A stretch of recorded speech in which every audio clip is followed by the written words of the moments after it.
A ti, el alfa y el omega, el principio y el fin, y el gran yo soy, me rindo.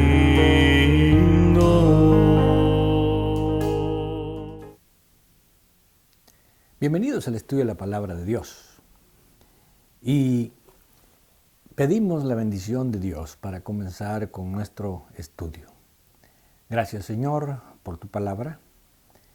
Gracias por el sacrificio perfecto de Jesús y el sacerdocio perfecto de Jesús. Que con esa garantía nosotros podamos tener asegurada nuestra salvación por medio de la fe. En Cristo Jesús. Amén. Y continuamos con el estudio en el libro de Hebreos. Y ahora vamos a hablar sobre el contraste que existe entre el sacerdocio de Jesús y el sacerdocio levítico. A partir del capítulo 7, Pablo establece el hecho de que era necesario que el sacerdocio levítico fuese sustituido por un sacerdocio mejor y por un sacerdocio más perfecto.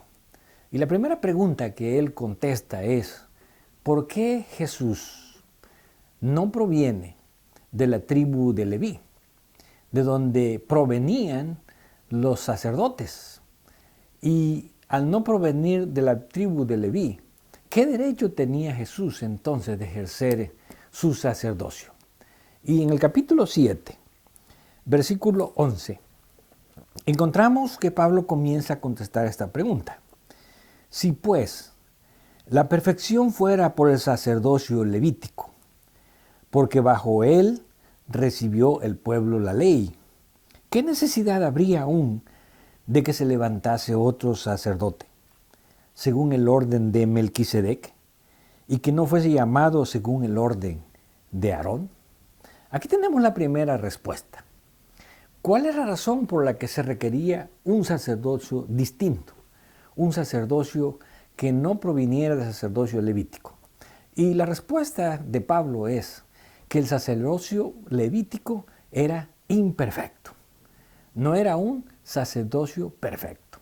Ahora, Jesús tuvo que nacer de otra tribu, porque de otra manera, si él hubiera nacido en la tribu de Leví, entonces Jesús tendría que estar sometido al sacerdocio levítico, a las leyes del sacerdocio y a los sacrificios levíticos. Por eso Pablo explica en el versículo 12, porque cambiado el sacerdocio, necesario es que haya también cambio de ley. Y aquel de quien se dice esto es de otra tribu, de la cual nadie sirvió al altar, porque manifiesto es que nuestro Señor vino de la tribu de Judá, de la cual nada habló Moisés tocante al sacerdocio. En esta respuesta encontramos la razón. Si Jesús venía del sacerdocio levítico, entonces estaba sometido a las leyes levíticas. Pero al venir Jesús de otra tribu, él podía ostentar un sacerdocio diferente. Y Pablo dice no solamente un sacerdocio diferente, sino una ley distinta, y de esa manera ofrecer un sacerdocio perfecto. ¿Por qué?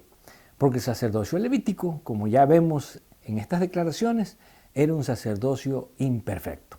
Ahora, ¿por qué razón el sacerdocio levítico era un sacerdocio imperfecto? Vamos a ver la primera razón que Pablo ofrece a partir del versículo 26 del capítulo 7.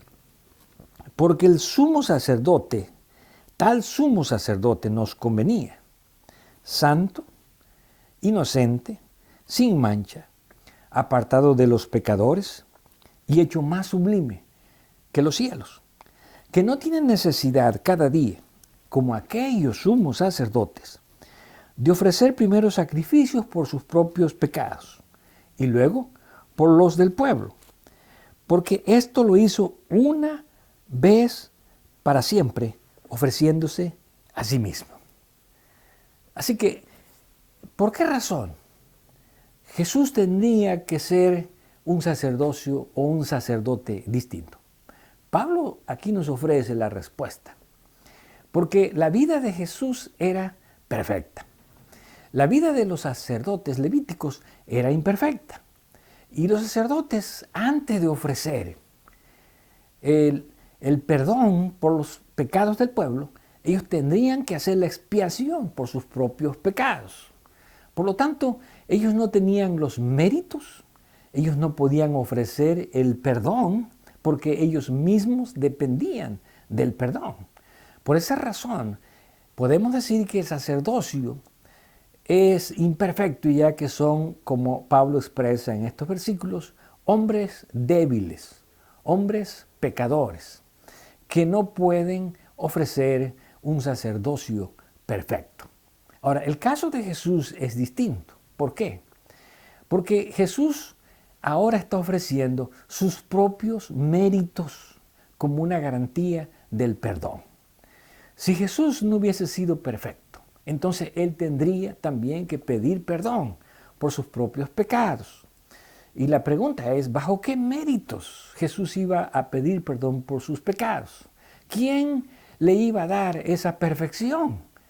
Pues vemos que Jesús no podría ofrecer el perdón perfecto si Él no fuese el sacerdote perfecto, que no tiene que depender de ser perdonado antes de ofrecer perdón y sacrificio por otras personas. Por lo tanto, aquí cuando Pablo habla de esta segunda razón, es que Jesús era un sacerdote perfecto, sin mancha, sin pecado, de una vida perfecta.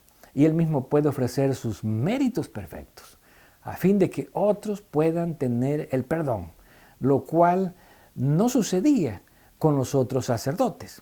Y por eso en el versículo 28 dice, porque la ley constituye sumos sacerdotes a hombres débiles, pero la palabra del juramento posterior a la ley, al Hijo, hecho perfecto para siempre. Por lo tanto, aquí encontramos que esta primera razón es sumamente importante. Jesús ahora viene a ofrecer un sacerdocio perfecto. En primer lugar, porque como Pablo dice en este versículo, Él en sí ya era perfecto. Y esa perfección que lo ostentaba la puede ofrecer a los seres humanos débiles, imperfectos, incluyendo a los mismos sacerdotes que intercedían, que mediaban por otras personas. En segundo lugar, encontramos que la ley del sacerdocio levítico también era imperfecta y por esa razón se requería un cambio de sacerdote.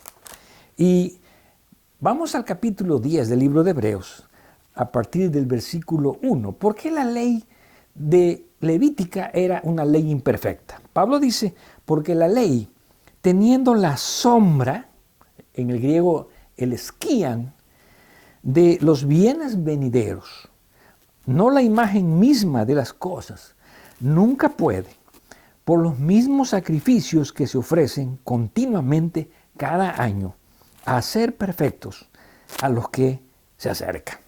Aquí encontramos el problema de la ley. La ley levítica, Pablo dice, no era la realidad, no era lo real del perdón. Pablo utiliza la palabra esquien, que significa una sombra. O sea que la ley era solo una figura. La ley levítica era una ilustración de la verdadera obediencia a la ley de Dios. Por lo tanto, a través de la ley levítica, a través de los sacrificios que se ofrecían, no se podía ofrecer el perdón. ¿Por qué? Porque el perdón solamente era un símbolo. El perdón no era una realidad. El perdón era solamente una promesa. Las personas que ofrecían sus sacrificios en el Antiguo Testamento realmente no eran perdonadas, legalmente no eran perdonadas. Simplemente se les ofrecía un perdón provisional basado en una promesa de un sacrificio perfecto. Lo cual significa que si ese sacrificio perfecto, que era el sacrificio de Jesús, no se hubiese realizado. Entonces, todas las personas que fueron perdonadas en el Antiguo Testamento habrían muerto en sus pecados. ¿Por qué razón? Porque la ley levítica no ofrecía un perdón perfecto. Y aunque ellos se sentían perdonados, ellos sabían que esa promesa estaba basada, o ese perdón estaba basado en una promesa que todavía debía de cumplirse. Ellos debían de entender que esos sacrificios que ofrecían no eran los sacrificios reales, eran simplemente símbolos de una realidad que todavía se esperaba. El pueblo debía entender que el sacerdocio levítico, la administración del sacerdocio levítico, la mediación por los pecados, no era una realidad, simplemente era un símbolo, una figura, una sombra del perdón perfecto que se iba a ofrecer cuando viniese el sumo sacerdocio perfecto. Y la realidad es, ¿qué pasaba entonces con los pecados que eran perdonados a través de la sangre de los sacrificios? Cuando una persona se presentaba en el santuario, llevaba una ofrenda, llevaba un cordero, llevaba un sacrificio. Y esta persona degollaba el sacrificio, degollaba al cordero. Antes de degollarlo, él tenía que poner sus manos y confesar sus pecados, simbólicamente haciendo una transferencia de la culpa de él hacia el cordero, porque de otra manera él tendría que morir. Y al hacer esa transferencia, entonces ahora todo el peso del pecado, toda la culpabilidad del pecado recaía sobre ese sacrificio. De esa manera, cuando el cordero era sacrificado, se tomaba su sangre, que era un símbolo de la expiación, y entonces al ofrecer esa sangre, los pecados eran perdonados, los pecados eran limpiados. Pero Pablo presenta el hecho de que todo eso era verdad, pero en el sentido de que era solamente basado en una promesa que todavía no se había cumplido. Así que realmente esos pecados que eran perdonados, en realidad no eran perdonados. Simbólicamente eran perdonados, pero no realmente, no legalmente. Y por eso Pablo explica en los siguientes versículos, en el versículo 3 y 4 del capítulo 10, pero en estos sacrificios cada año se hace memoria de los pecados. ¿Por qué? Versículo 4. Porque la sangre de los toros y de los machos cabríos no pueden quitar los pecados. Esta declaración es una declaración absoluta. Y que para alguien que pensaba que sus pecados ya habían sido perdonados legalmente, podría haber sido una decepción. Sin embargo, era la realidad. Pablo dice claramente, la sangre de los toros, la sangre de los machos cabríos. Y Pablo está hablando no solamente de los sacrificios que se ofrecían cada día, sino los sacrificios que se ofrecían en el día de la expiación. Pablo dice, ni aún los sacrificios que se ofrecen en el día de la expiación pueden perdonar los pecados.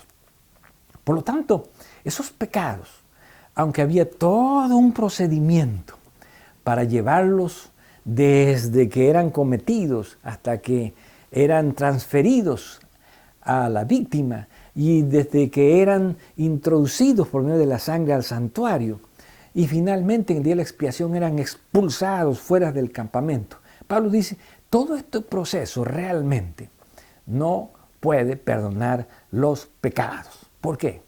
Porque era un sacerdocio imperfecto, porque era una ley imperfecta y porque eran sacrificios imperfectos. Ahora, Pablo no está diciendo que eso no servía. Pablo está diciendo que los lectores, aquellos que ofrecían esos sacrificios, deberían entender que era todo una sombra. Y si es una sombra, no es una realidad. Era solamente un tipo, no era realmente el antitipo. Por lo tanto, ahora que Jesús ofrece un sumo sacerdocio distinto, perfecto, Pablo dice, es necesario olvidarnos del sacerdocio levítico. Tenemos que entender que al establecerse un sacerdocio diferente, no de la tribu de Leví, sino ahora de la tribu de Judá, al ofrecerse también los sacrificios, no de sangre de toros, de machos cabríos, sino la sangre de Jesús, ahora podemos ser realmente limpiados, perdonados, no simbólicamente, sino en realidad de todos los pecados. Por esa razón, Pablo presenta el hecho de que el sumo sacerdocio de Jesús viene a ser tan relevante que ahora el sacerdocio levítico ha desaparecido. La ley de los sacrificios han desaparecido. Los mismos sacrificios que se ofrecían han desaparecido. Y también el perdón condicional basado en una promesa ha desaparecido. ¿Por qué? Porque ahora el perdón es real. Porque ahora el sacrificio es real y es verdadero. Porque ahora la ley es la ley real tal y como debe de obedecerse. Porque Jesús también al convertirse en un sacerdocio, en un sacerdote perfecto, también Jesús es mediador de un pacto perfecto, al que Pablo le llama el nuevo pacto. Por lo tanto, Pablo invita a cada uno de nosotros a que confiando en esta realidad, y podría decir, bueno, somos nosotros afortunados al saber que al pedir perdón, al ofrecer la sangre de Jesús a favor nuestra, el perdón es real, el perdón es perfecto, el perdón es absoluto. Por lo tanto, acerquémonos ahora con confianza, sabiendo que el perdón es una realidad, sabiendo que la perfección que Jesús ofrece es una realidad. Jesús no nos perdona a medias, Jesús nos perdona completamente. Jesús no perdona para luego estar recordando los pecados. Jesús cuando perdona, borra los pecados, los olvida. Por eso dice Dios, no me acordaré más de sus pecados. Y la confianza es que aunque Jesús fue un sacerdote sin pecado, un sacerdocio perfecto, Él nos comprende, porque Él también cuando estuvo como humano, como dice Pablo, en su carne, Jesús tuvo que aprender lo mismo que aprendemos nosotros ahora, la dependencia de Dios, la dependencia en los méritos, la dependencia en el sacrificio que Él mismo ahora ofrecería por los seres humanos. Por lo tanto, lo que Jesús ofrece es que ya no dependamos de esos sacrificios que no eran perfectos o imperfectos, que ya no dependamos de un sacerdocio imperfecto, sino que ahora directamente nos acerquemos a Dios, vayamos a Dios para poder encontrar el perdón verdadero, para poder encontrar al sacerdote perfecto y para poder encontrar la salvación absoluta. Que este ofrecimiento de Jesús nosotros podamos ahora asirnos de Él, que podamos nosotros ahora tomarlo y hacerlo nuestro, para que esa salvación que Jesús ofrece sea una realidad hoy mismo en nuestra vida. Por lo tanto, desde hoy comencemos a experimentar el perdón y la salvación que Jesús nos ofrece. A ti, el alfa y el omega, el principio y el fin, y el gran yo soy, me